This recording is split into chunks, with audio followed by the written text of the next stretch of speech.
Bienvenidos una vez más a Razonando mi Fe. Vamos a continuar con la historia de los profetas. No, después de ver estos videos vamos a hacer unas pistolas de la situación de Israel, de Judá, y espero que también para nosotros sea como una llamada de atención de cómo todos esos mensajes que se dijeron hace cientos y cientos de años tienen muchísima actualidad y pareciera que Dios nos está diciendo a nosotros hoy. Vamos a continuar con otro profeta chiquito de los llamados menores, pero no por eso menos importante, el profeta Nahum. ¿Por qué es de los menores? Porque su libro solamente tiene 3 capítulos, estamos hablando de 3 páginas tal cual. Pero como todos y cada una de las páginas de la Biblia llena de contenido, de enseñanzas, de mensaje y en este caso a lo mejor un poquito más de jalones de orejas. Empecemos por el principio. ¿Quién era Nahum? ¿Quién sabe?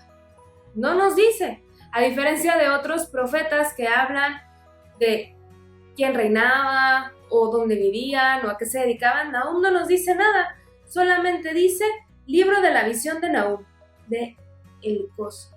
¿Dónde estaba Elcós? ¿Quién sabe? Pero ahí estaba Nahum. ¿Quién?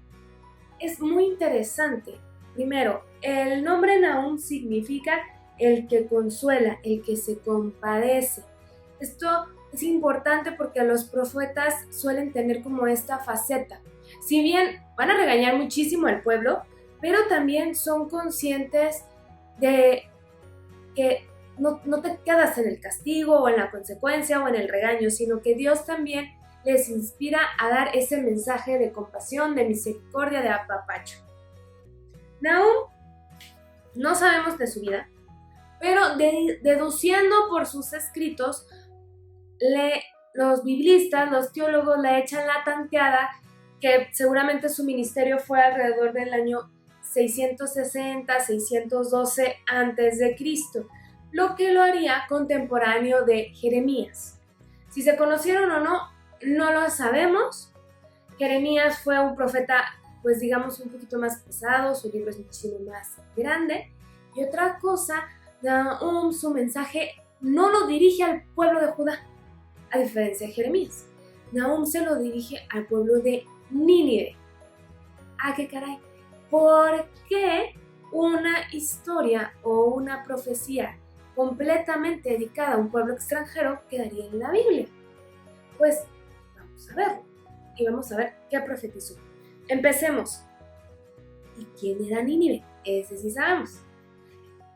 Como ya después de ver todos los videos de Razonando mi Fe, muy presente que en este momento los imperios poderosos eran Babilonia y Egipto. Sin embargo, Asiria, si bien ya iba para este punto un poquito en declive, en su momento fue muy grande.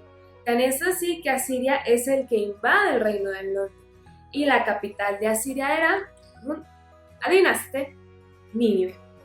Entonces Nahum le va a profetizar a la capital o al pueblo, al imperio que destruye el reino del norte. ¿Y por qué?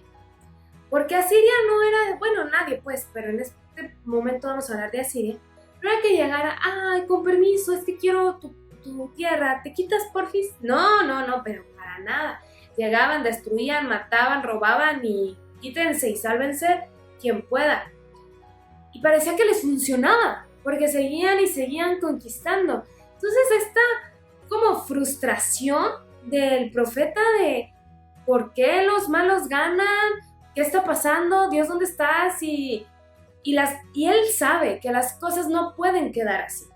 Vamos a leer un pedacito del primer capítulo, solo el versículo 2. Dios celoso y vengador Yahvé.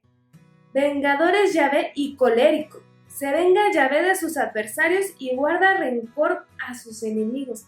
Esto está fuertísimo y sacado de contexto puede ser muy mal interpretado. Pongámonos en la situación. El profeta está viendo que Nínive está haciendo muchísimas injusticias y él está consciente de que Dios es más poderoso. Pero el meollo del asunto es que utiliza la palabra vengador y la repite. En solo un versículo lo encontramos 3 veces. Dios celoso y vengador. Vengador es Yahvé. Se venga Yahvé. 3 veces lo encontramos. Y a nosotros toda la vida nos han enseñado la venganza nunca es buena, mata el alma y la envenena. Entonces, ¿cómo la Biblia me está diciendo? Pues entonces ya agarré, de aquí soy, ahora sí, agárrense todos, me voy a vengar de todos los que me caen gordos. No, nunca dice el pueblo se va a vengar, dice Yahvé. Utiliza esta palabra, sí. Nosotros tenemos una connotación negativa, sí.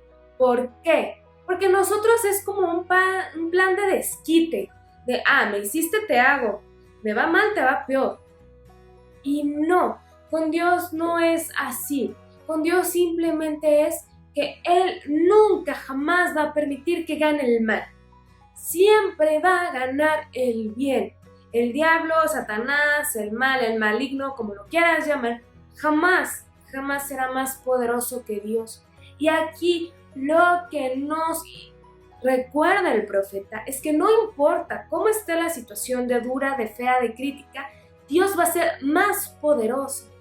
Si tú tienes algún rencor en tu alma, que alguien te hizo una muy fea, ponlo en manos de Dios, tanto a la persona como tu rencor, porque el mal cae por su propio peso. Dios siempre va a triunfar. Deja de estar enfermándote del estómago de tanto coraje y deja que Dios actúe en tu vida y en la vida de todos aquellos que hagan daño. Y aparte, también no nos victimicemos. Haz un examen de conciencia de todas las veces que tú has hecho daño a alguien más. Y la receta es la misma. Deja que Dios te ilumine. Dile al Espíritu Santo que te sopletee. ¿Para qué? Para que puedas sanar ese pecado que hay en ti. Esa es la venganza, no contra la persona. Es esa justicia contra el maligno, el vencer al enemigo. ¿Y quién es el enemigo? El diablo, el mal. No somos nosotros. Por eso encontramos este tipo de palabras tan duras en la Biblia. Pero por favor no te agarres de aquí es bíblico la venganza, me voy a echar. No. Jesús nos lo dijo clarito, oren y amen a sus enemigos. Si nos seguimos un poquito más adelante, en este libro me voy a brincar hasta el capítulo 3 y vamos a encontrar que el castigo contra Nínive es fuerte. No crean que así como que, rey, conviértete, mira. O sea, las palabras son muy duras, igual que el versículo que ya leíamos. Aquí estoy contra ti, oráculo de Yahvé. Levantaré tus faldas hasta tu cara, mostraré a las naciones tu desnudez, a los reinos tu vergüenza. Te cubriré de inmundicia, te deshonraré y convertiré en espectáculo. Y así todo el que te vea huirá de tu presencia diciendo, asolada ha quedado Nínive. ¿Quién se apiadará de ella? ¿Dónde buscará quien la consuele? No son palabras dulces, tiernas, son duras, muy duras. O sea, si quisiéramos imaginárnoslo en forma literal, o sea, levantaré tus faldas hasta tu cara, mostraré a las naciones tu desnudez. O sea, y ponte a pensar, el pecado es falsedad, el pecado es mentira. Por ejemplo, el pecado de soberbia, tú te sientes y presumes y te alzas. ¿Y por qué lo haces? Porque por dentro te sientes solo, vacío, incompleto, etc. ¿Y qué hace? Eventualmente las cosas caen y te vas a mostrar tal cual eres. Y aquí lo dice, pues sí, a nivel de amenaza. Y nos pudiéramos sentir identificados si haces un examen de conciencia profundo, analizas de qué pie cojeas, ¿no? Pues sí. Y pudiera dar hasta un poquito de miedo, de pensar en que nos expongan tal como somos, con nuestros complejos y nuestras roñas. Pero vayamos a la última parte, al versículo 7. ¿Quién se apiadará de ella? ¿Dónde buscará quien la consuele? Y no hay respuesta. Ahí acaba el verso. Pareciera que no hay solución, pero no. Nosotros seguimos aquí Y nosotros somos hijos del Nuevo Testamento y sí tenemos una solución. Sí, pecamos, metemos la pata, nos equivocamos, ofendemos, sí. Y hay veces que sí pareciera que muestra nuestra desnudez. Pero, a diferencia del pueblo de Nínive, nosotros sí tenemos quien se apiade de nosotros y quien nos consuele. Tenemos a Cristo mismo, que carga sobre sí todas nuestras roñas, pecados, complejos, traumas, todo. Lo carga sobre Él y te dice, ven a mí que mi carga es ligera. Con todas sus letras, vengan a mí los cansados, yo les daré el descanso. Nos invita a aceptar su amor, su misericordia. Pero hay un requisito, solo uno, quererlo, aceptarlo. Si tú sigues empeñado en tu pecado, en tu forma de ser y no quieres cambiar, no quieres regresar a Cristo, entonces no va a pasar nada y vas a sufrir el mismo destino que Nínive.